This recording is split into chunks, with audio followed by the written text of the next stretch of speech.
Guys, welcome to learn with Fahima. आज हम लोग का business environment chapter finally complete हो जाएगा एंड ये चैप्टर तुम्हारा रोड मैप के भी अकॉर्डिंगली जून में खत्म होता है। सो इस वीडियो को एंड तक देखना। आज तुम लोग को बस दो ही टॉपिक्स पूरे चैप्टर में पढ़ना है, that is dimensions of business environment and the topic demonetisation. That's it and तुम्हारा ये चैप्टर कंप्लीट हो जाएगा। सो चलो without any further dues let's get started with today's video. जल्दी से स्टार्ट करते हैं हम लोग डायमेंशंस ऑफ बिजनेस एनवायरनमेंट। तो सबसे पहले देख लो कि कितने सारे डायमेंशंस होते हैं, ठीक है। तो तुम्हारे टोटल आ जाते हैं 5 मेजर डायमेंशंस, ठीक है। देखो, political, technological, social, economic and legal, ये तुम्हारे 5 डायमेंशंस है बिजनेस एनवायरनमेंट के। एंड अगर मैं इसमें से तुम्हें 3 सबसे इंपॉर्टेंट बताऊं तो that is economical, social and technological. ये जो तुम्हारी 3 एनवायरनमेंट है ना, this is one of the most important and major case studies में ना आइडेंटिफिकेशन में यही छुपे हुए होते हैं, ठीक है। सो ना चलो अब हम लोग एक एक करके समझते हैं कि यूजुअली ये तीनों अलग अलग एनवायरनमेंट है क्या है, और इनमें बेसिकली ऐसा हम लोग कैसे कीवर्ड से पहचानेंगे कि कौन सा एनवायरनमेंट कौन सा है। तुम्हारा पहला आ जाता है environment, that is economic environment and it is one of the most important environment, ठीक है। अब देखो इकोनॉमिक एनवायरनमेंट होता क्या है। It has immediate and direct impact on a business, rate of interest, inflation rate, change in disposable income of people, monetary policy, stock market indices are some economic factors which could affect business firms, ठीक है। देखो economic environment एक ऐसा environment है ना जो business के ऊपर डायरेक्टली अटैक करता है और इसका रिजल्ट ना बिजनेस में बहुत ज्यादा सिग्निफिकेंटली दिखता है। तुमने शुरू से पढ़ा ना कि व्हाट इज बिजनेस एनवायरनमेंट, की वो एक sum total of all the institution factor forces directly impact करता है पर बिजनेस के कंट्रोल के बाहर होता है, ठीक है। तो उसमें से एक तुम्हारा आ जाता है इकोनॉमिक एनवायरनमेंट। इकोनॉमिक एनवायरनमेंट क्या होता है ना कि वो बिजनेस को डायरेक्ट इंपैक्ट करता है और इसका रिजल्ट बिजनेस में दिखता है। अब तुम्हारे इकोनॉमिक एनवायरनमेंट में होती क्या क्या चीज है, जैसे कि इन्फ्लेशन रेट्स हो गया। अब जब गवर्नमेंट ने डीमोनेटाइजेशन की थी ना, जब 500 और 1000 के पुराने वाले नोट्स बदल गए थे तो सारे बिजनेस में इंपैक्ट पड़ा ना, एंड वो डायरेक्ट इंपैक्ट पड़ा, तो ये तुम्हारा इकोनॉमिक एनवायरनमेंट हो गया।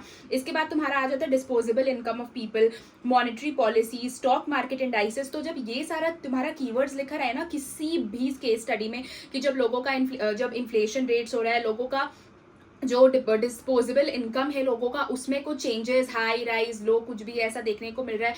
जब बहुत ज़्यादा अच्छी इंटरेस्ट रेट पॉलिसीज रहती है ना बैंक में, तो लोग जल्दी लोन लेना प्रेफर करते हैं, ठीक है। लोग उस लोन को, उससे फर्नीचर लेते हैं, एसेट लेते हैं, लैंड लेते हैं। तो ये सारा चीज़ ना तुम्हारा इकोनॉमिक एनवायरनमेंट के अंदर आता है एंड इनका डायरेक्ट इम्पैक्ट होता है बिजनेस के ऊपर, ठीक है। Increase or decrease of the economic factors result in opportunities or constraints on a business enterprise।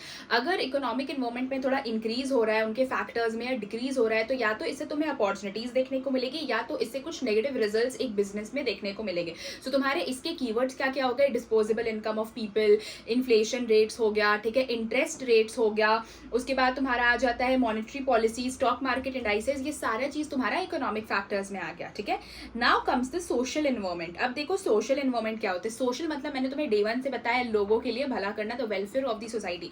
तो सोशल एनवायरनमेंट में क्या होता है, सोशल एनवायरनमेंट का ना डायरेक्ट इंपैक्ट नहीं होता है किसी भी बिजनेस के ऊपर, पर लॉन्ग रन में अगर तुम देखोगे ना तो वो इंपैक्ट करना स्टार्ट कर देता है।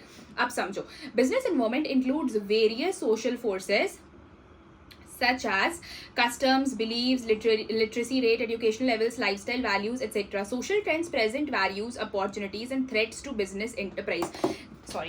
जैसा मैंने तुम्हें बताया ना कि इनका तुरंत इमीडिएट इंपैक्ट नहीं होता है इकोनॉमिक एनवायरनमेंट की तरह, बट लॉन्ग रन में होता है। अब जैसे कि फॉर एग्जांपल कोई भी एक बिजनेस कहीं भी एक सोसाइटी में है, तो उस बिजनेस को उस सोसाइटी के साथ ही वर्क करना पड़ेगा। उनके लिए अच्छा क्या है, बुरा क्या है, उनको क्या प्रोडक्ट चाहिए, क्या नहीं चाहिए, उस एरिया का एजुकेशन लेवल कितना है, लिटरेसी रेट कैसा है, वहाँ का कस्टम ट्रेडिशन पॉलिसी क्या है, स्टैंडर्ड ऑफ लिविंग क्या है लोगों का। और अगर ये सारा चीज वो बिना ध्यान दिए अपना बिजनेस ऑपरेट करेगा ना, तो लॉन्ग रन में उसको प्रॉब्लम होगा, उसका बिजनेस फ्लॉप हो सकता है।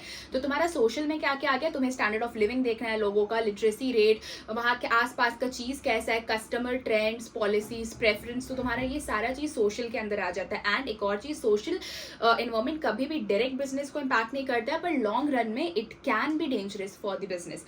अब फॉर एग्जाम्पल देखो, तुम यहाँ पे देखो, the celebration of Diwali, Eid and Christmas in India provide financial opportunities for confectionery manufacturers, garments business and many other related business.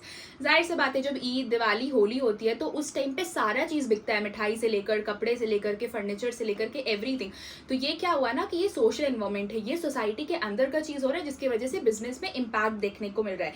Long run में अगर बिजनेस ने इसको इग्नोर किया कि सोसाइटी में क्या हो रहा है, तो बिजनेस के लिए थोड़ा डेंजरस हो सकता है। ये आ जाता है तुम्हारा सोशल एनवायरनमेंट। एनवायरमेंट। मतलब सोशल एनवायरमेंट में अगर तुम कीवर्ड समझोगे तो क्या आ गया तुम्हारा लिटरेसी रेट्स, ठीक है। उसके बाद तुम्हें देखना है कि आसपास का कंडीशन कैसा है, ट्रेंड, प्रेफरेंस, लोगों के लिए एम्प्लॉयमेंट अपॉर्चुनिटीज देना, ये सारा चीज तुम्हारा सोशल एनवायरमेंट के अंदर आ जाता है। ओके, टेक्नोलॉजिकल एनवायरमेंट, ठीक है। अब टेक्नोलॉजिकल एनवायरमेंट तुम नाम से ही समझ सकते हो, टेक्नोलॉजी, ठीक है। अब टेक्नोलॉजिकल एनवायरमेंट क्या आता है, क्योंकि रैपिडली बहुत ज्यादा मार्केट ग्रो कर रहा है और आईटी इंडस्ट्री स्पेशली टेक्नोलॉजी में तो मार्केट बहुत ज्यादा ग्रो कर रहा है। तो जब भी मार्केट में टेक्नोलॉजी इंप्रूवमेंट होती है तो वो तुम्हारा टेक्नोलॉजिकल एनवायरमेंट के अंदर आता है। जैसे कि shift from black and white TV to colour TV, carbon paper जो यूज करते थे पहले हम लोग, उससे फोटो कॉपियर में शिफ्ट कर जाना, तो ये सारा चीज तुम्हारा टेक्नोलॉजिकल एनवायरमेंट के अंदर आता है। अब एक बिजनेस को भी ना हमेशा एनवायरमेंट की टेक्नोलॉजी के हिसाब से ऑपरेट करना चाहिए। अगर आज मार्केट में कलर टीवी चल रही है तो लोग स्टिल ब्लैक एंड व्हाइट पे ऑपरेट नहीं कर सकते, तो बिजनेस को भी उसके अकॉर्डिंगली अपने आप को चेंज करते रहना चाहिए। तो टेक्नोलॉजिकल एनवायरमेंट में कभी भी तुम केस स्टडी में देखो ना कि टेक्नोलॉजी बदल रही है, कुछ न्यू इन्वेंशन किया जा रहा है, बहुत ऑटोमेटिक गैजेट्स आ रहे हैं, तो मतलब समझ लो कि वहां पे टेक्नोलॉजिकल एनवायरमेंट की बात हो रही है। It is related to the technology, ठीक है। Now into scientific improvements and innovations, अब देखो तुम ये जो देख रहे हो ना scientific improvements and innovations, ये तुम्हारा कीवर्ड है इस टेक्नोलॉजिकल एनवायरमेंट का। साइंटिफिक इंप्रूवमेंट्स मतलब धीरे धीरे साइंस आ रही है, इंप्रूवमेंट्स, इनोवेशंस, नई नई चीज आ रही है, ठीक है। पहले तो एआई नहीं था पर अब एआई आया ना, this is called as technological environment, okay, which provide new ways of producing goods and services and new methods and techniques of operating a business। जैसा कि मैंने तुम्हें बताया नए नए मेथड्स आ रहे हैं, न्यू प्रोडक्ट्स एंड सर्विसेज बनाने का तरीका आ रहा है, टेक्नोलॉजी आ रहा है, तो ये सारा चीज तुम्हारा टेक्नोलॉजिकल एनवायरमेंट के अंदर आ जाता है। जैसे कि example, demand for LED smart TV instead of LCD TVs, use of artificial intelligence, AI, जैसा कि मैंने तुम्हें बताया, ठीक है। So technological environment is very easy, it is just related to technology, ठीक है। Now comes the political environment. अब पॉलिटिकल एनवायरमेंट में क्या आता है, पॉलिटिकल तुम्हें नाम से समझ आ जानी चाहिए, पॉलिटिक्स, गवर्नमेंट से रिलेटेड जितना भी फैक्टर, फोर्सेस है, वो सारा पॉलिटिकल एनवायरमेंट के अंदर आता है। What government in power, what are the rules and regulations of the government, government का attitude towards different interest groups, political conditions such as general stability and peace in the country and attitude of elected government representatives hold towards business. Government का क्या attitude है अलग अलग business की तरफ, अलग अलग इंटरेस्ट ग्रुप्स की तरफ, तो ये सारा चीज तुम्हारा पॉलिटिकल गवर्नमेंट के अंदर आ जाता है। Political stability builds confidence among business community, while political instability and bad law and order situation may bring uncertainty in activities। अब देखो अगर पॉलिटिक्स बहुत अच्छे से पीसफुली चल रहा है, कोई दंगा फसाद नहीं है, तो वो बिजनेस के लिए बहुत प्रॉफिटेबल होगा, बहुत फ्लरिशिंग होगा। लेकिन अगर पॉलिटिक्स खराब है तो वहां पे बिजनेस डैमेज हो सकता है, वो बिजनेस के लिए अच्छा साबित नहीं होगा, क्योंकि जाहिर सा बात है ना कि भाई अगर पॉलिटिक्स ही ठीक नहीं चल रही है तो बिजनेस कैसे ग्रो करेगा। बिजनेस भी तो एक पॉलिटिकल गवर्नमेंट के अंदर ही फ्लरिश करता है ना। अब एग्जाम्पल में तुम देखो Now, Bangalore is called the Silicon Valley of India due to favorable political conditions provided by the state government of the IT industries। अब बैंगलोर को सिलिकॉन वैली क्यों बोला जाता है, क्योंकि वहां पे जितने भी टेक्नोलॉजी इंप्रूवमेंट्स होते हैं, आईटी इंडस्ट्रीज में जो भी रिवोल्यूशनरी चेंज आता है उसमें गवर्नमेंट सपोर्टिव होती है। गवर्नमेंट का जो रूल्स और रेगुलेशंस है वो उनकी फेवरेबल जाता है और कभी भी कोई भी इशू नहीं होगा। तो इसीलिए जितना भी गवर्नमेंट पॉलिसीज, रूल्स, गवर्नमेंट का एटीट्यूड, ये सारा चीज भी जब भी तुम गवर्नमेंट के बारे में पढ़ो ना तो वो तुम्हारा आ जाता है पॉलिटिकल एनवायरमेंट के अंदर। अब जैसे कि जब बीजेपी ने स्वच्छ भारत अभियान स्टार्ट किया, ठीक है, या skill India movement by BJP, तो ये सारा तुम कुछ छोटे छोटे एग्जांपल्स लिख सकते हो पॉलिटिकल एनवायरमेंट। नाउ नेक्स्ट तुम्हारा आ जाता है लीगल एनवायरमेंट। अब लीगल एनवायरमेंट क्या होता है वो समझो। लीगल एनवायरमेंट भी ना तुम्हारा गवर्नमेंट से ही रिलेटेड होता है, बट यहाँ पे सारा ऑर्डर्स कोर्ट में पास्ड होता है। पॉलिटिकल में क्या होता है ना, कुछ कोर्ट में पास्ड नहीं होता है, वहां पे तुम्हारा गवर्नमेंट का रूल्स, रेगुलेशंस, पॉलिसीज, गवर्नमेंट का एटीट्यूड, इंटरेस्ट, ये सारा चीज होता है, ठीक है। और लीगल एनवायरमेंट में क्या होता है, वो सारा लॉ जो कोर्ट से पास्ड होता है, ठीक है, that is called is legal environment.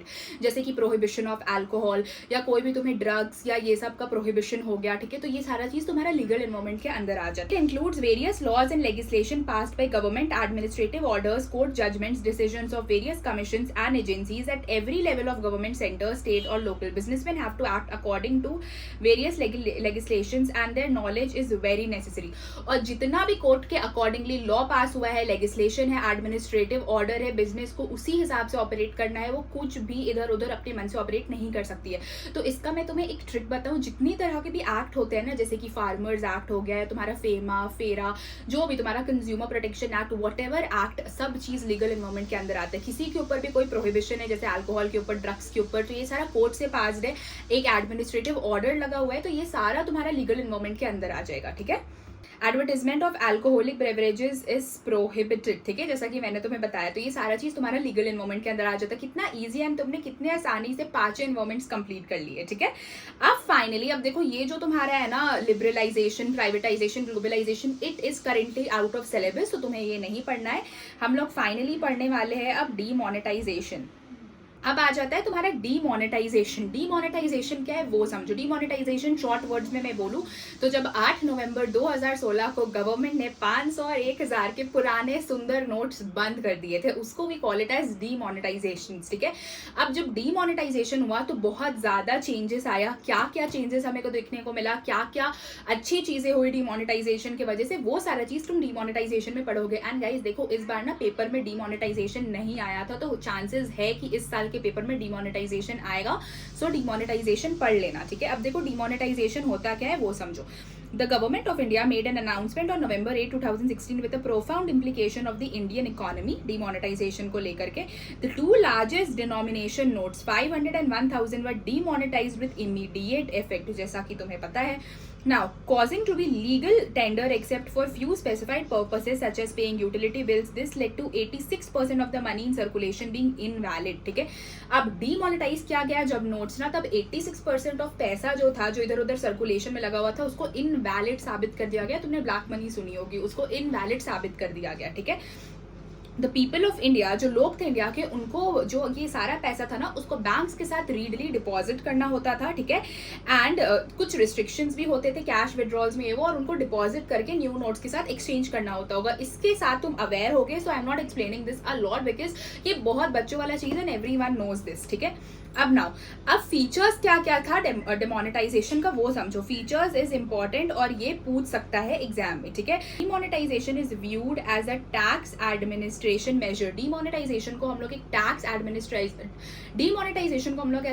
Administration major के इससे देखते हैं, मतलब कि हम लोग को पता चलता है कौन टैक्स भरते हैं और कौन टैक्स की चोरी करते हैं, ठीक है। Cash holdings arising from declared income were readily deposited into banks and exchanged for new notes, ठीक है। जितने लोगों के पास भी व्हाइट मनी था वो लोग रीडली अपने कैश को डिपॉजिट करते थे बैंक में और उनको न्यू नोट्स मिल जाता था। वही जिनके पास ब्लैक मनी था उनको अनअकाउंटेड इनकम डिक्लेयर कर दिया गया था और उनको टैक्स पेनल्टी भरनी पड़ती थी, ठीक है। सो इससे क्या हो गया, ये एक टैक्स एडमिनिस्ट्रेशन मेजर की तरह पे काम आया। तो तुम्हें ना कुछ भी पूछ सकता है एग्जाम में, importance of demonetization, features of demonetization या बेनिफिट्स ऑफ डीमोनेटाइजेशन, तुम्हें सिमिलर आंसर लिख कर आना है। नेक्स्ट तुम्हारा दूसरा क्या आ जाता है, demonetization is also interpreted as shift on the part of government indicating that tax evasion will no longer be tolerated और एक्सेप्टेड, ठीक है। यहाँ पे अब से ये भी हो गया था कि जो लोग टैक्स की चोरी करते हैं अब वो आगे जाके ये बर्दाश्त नहीं किया जाएगा, मतलब it will no longer be continued, और इसको अब के अब खत्म करना है और लोगों को टैक्स भरना ही है, ठीक है। Demonetization also led to tax administration channelizing savings into formal financial systems, ठीक है। और डीमोनेटाइजेशन से क्या हुआ, टैक्स एडमिनिस्ट्रेशन हुआ, जिससे जो तुम्हारा सेविंग्स है ना उनको फॉर्मल फाइनेंशियल सिस्टम्स में देखने लगा, मतलब कि कहीं ना कहीं अगर तुम ये बोलोगे तो पता चलने लगा कि लोगों के पास व्हाइट मनी है, ब्लैक मनी है। और टैक्स एडमिनिस्ट्रेशन ये हुआ कि लोगों को जितना भी इनकम है वो एक फॉर्मल फाइनेंशियल सिस्टम में सेव होने लगा, ठीक है। उनका सेविंग्स एक फॉर्मल फाइनेंशियल सिस्टम में होने लगा, जैसे कि बैंक्स में। तुम्हारा यहाँ पे एक कैशलेस इकोनॉमी बन गया, लोग ज्यादा यूपीआई, फोन पे, पेटीएम के थ्रू पेमेंट करना स्टार्ट कर दिए। एंड इसकी वजह से क्या हो गया ना कि ऑनलाइन ट्रांजैक्शन इंक्रीज हो गई और ऑफलाइन ट्रांजैक्शन खत्म होते गई, ठीक है। Another feature of demonetization is to create a less cash or cash light economy, जो मैंने तुम्हें पहले ही बता दिया। Channeling more savings through formal financial systems and improving tax compliance, ठीक है। मतलब ज्यादा सेविंग्स तुम्हारा फॉर्मल फाइनेंशियल सिस्टम में होने लगा, जैसे कि बैंक्स से, आरबीआई, ये सब के थ्रू होने लगा, ठीक है। एंड तुम्हारा जितना भी करप्शन होता था, जितना भी ब्लैक मनी का काम होता था, वो सारा हट गया। So demonetisation really help to curb corruption, ठीक है। नाउ इम्पैक्ट क्या है डीमोनेटाइजेशन का, तुम वो भी देख सकते हो। Money, interest rates, decline in cash transaction, bank deposits increase in financial savings. तो ये जो ये टेबल है ना कहीं इसी टेबल को यहाँ पे शॉर्ट में करके दिया गया है कि डीमोनेटाइजेशन से इम्पैक्ट क्या क्या हुआ, ठीक है। सो इसे भी तुम अच्छे से याद कर लेना, जैसे कि बैंक्स में ज्यादा सेविंग्स होने लग गई, कैशलेस इकोनॉमी बन गया। प्राइवेट वेल्थ की अगर तुम बात करो तो अगर देखा जाए तो डीमोनेटाइजेशन की वजह से जो रियल एस्टेट के प्राइजेस थे वो बहुत हद तक कम हो गए। पब्लिक सेक्टर वेल्थ की बात करो तो यहाँ पे कोई भी तुम्हारा इफेक्ट नहीं आया था। डिजिटाइजेशन मतलब डिजिटल ट्रांजैक्शन बढ़ गया ना, फोन पे यूपीआई यूज करने लगे लोग, तो ऑफलाइन ट्रांजैक्शन खत्म हो गया। नाउ रियल एस्टेट में प्राइसेस डिक्लाइन हो गई लैंड बिल्डिंग की। Now tax collection, rise in income tax collection because of increase disclosure, और इनकम टैक्स का जो कलेक्शन है वो भी बढ़ गया, जैसे कि मैंने तुम्हें बताया कि अब टैक्स की चोरी करने को बोल दिया गया था इलीगल, तो जो कलेक्शन था इनकम टैक्स का वो भी इंक्रीज हो। This was all about your chapter 3 and finally आज तुम्हारा चैप्टर 3 भी हो जाता है कंप्लीट। नाउ बिजनेस स्टडीज का सिलेबस कंप्लीट हो चुका है according to the June road map. अगर अभी तक रोड मैप नहीं खरीदा है तो इट्स नॉट लेट येट, तुम अभी भी रोड मैप्स खरीद सकते हो फॉर जस्ट ₹49। तुम्हें मिलेगा एक complete plan from June to December की तुम्हारी प्री बोर्ड से पहले तुम्हारा बीएसटी का सिलेबस कंप्लीट हो जाए, साथ ही accountancy, economics, English, physical education और पेंटिंग के भी रोड मैप्स अवेलेबल है। तो तुम ये रोड मैप्स लो एंड अपना सिलेबस को टाइमली, इफेक्टिवली और एफिशिएंटली कंप्लीट करो। 40-50 rupees is nothing but a very right investment you can do for yourself. जो चिप्स कुरकुरे में खर्च कर देते हो वो कभी पढ़ाई के लिए खर्च कर देखो, ठीक है।